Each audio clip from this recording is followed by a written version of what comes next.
Alam ng pagkakaluto ko dito? Syok, ang sarap. Hi mga ka-low carb! So for today's video, magluluto lang ako dito ng aking low carb meal. Kasi kakatapos ko lang mag-workout. So let's start cooking! So sa pan, mag-add tayo dito ng olive oil. Then lagyan natin ang ating garlic. So yan, hindi ko na siya masyadong ito-toast. Pag naamoy mo na yung mabangong aroma ng garlic, lagay naman natin itong sibuyas. Pag-season ako dyan ng salt, ilang, then ng pepper. Much better if ground black pepper yung gamitin. Since naubusan na rin ako, ito na lang yung mix. So ayan, amoy na amoy ko na yung aroma ng dalawang to. Lagyan na natin ang ating giniling. Yung ginamit kong giniling dito is hindi siya puro lean o yung puro laman. Hindi. May kasama pa rin siyang taba para hindi dry yung ating giniling. So, fats and protein po. Then, mag-season na tayo dyan ng pepper. Then, salt. Tayo ng salt. Then, Spanish paprika. Ilagay ko na rin pala itong isang pepper kasi isa lang yun na ilagay ko pala. Natin yan para mas masarap siya. Then, mix lang natin ng bongga.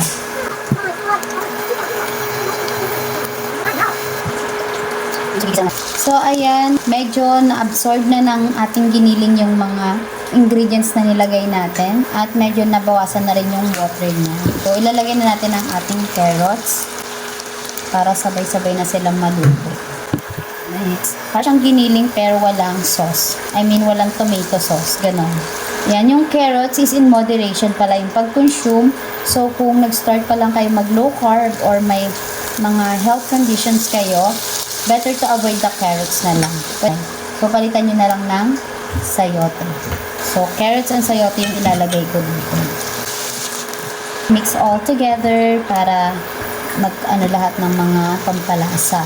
Then, syempre, ang ating coconut aminos, maglagay din tayo.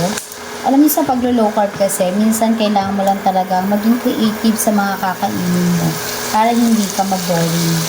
Pero kung may work ka or wala kang time mag-prepare ng food mo, ano lang naman, yung simple lang. Actually, simpleng luto lang naman to.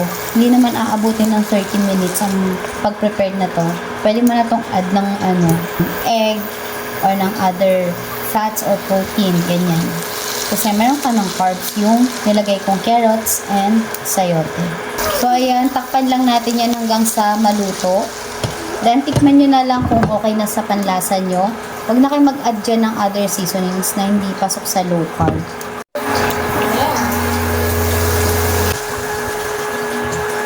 Kapag malambot na yung carrots o yung sayote, pwede na yan.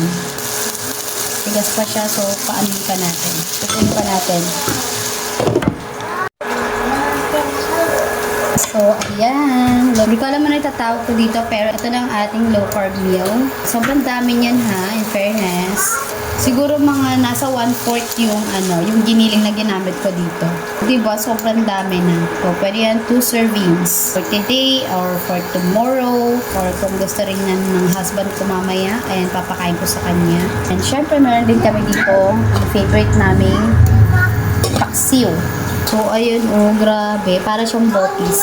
So, ayan, tuyo na ang ating shirataki rice. And ano talaga siyang rice? Diba, ang dami na niya. 25 grams. Ayan, lalagay ko siya dito.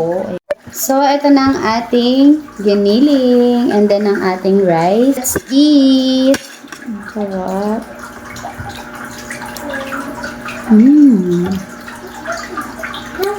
Alam ng pagkakaluto ko dito?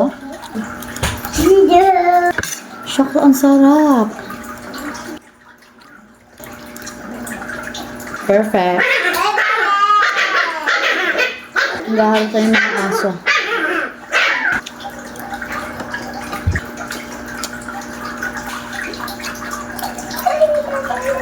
Yun lang. Bye!